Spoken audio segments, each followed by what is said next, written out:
Good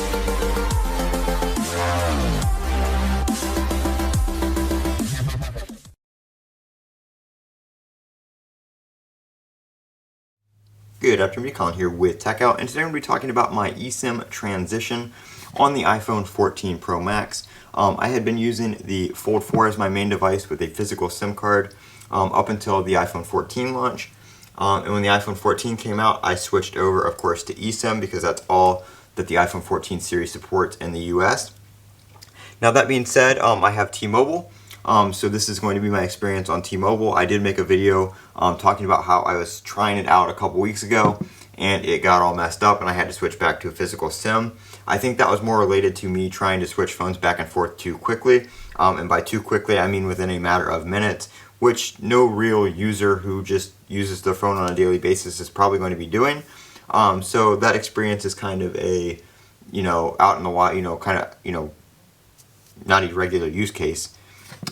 So I did go onto the T-Mobile website. You just enter your IMEI, it gets all the information, and then you get a QR code and you'll scan that on your iPhone or whatever device you are using. I know Samsung has a thing where you can log into T-Mobile right there in settings and pull over the eSIM information that way without having to scan anything. But on the iPhone, you can transfer it from another iPhone, or you can scan the QR code from T-Mobile. And it was pretty easy. It took about 5 minutes. It probably would have been quicker if I had seen the text that T-Mobile sends. They send a text. You just reply 1 or 2 to accept or decline the SIM switch. If you don't do that within 10 minutes, then they automatically start the process of switching it over. So had I seen that and done that immediately, it probably would have been less than 5 minutes. But that's all it took. And then as you can see, my eSIM is right here.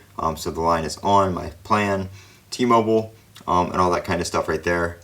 And you can add a second eSIM if you want to do that as well.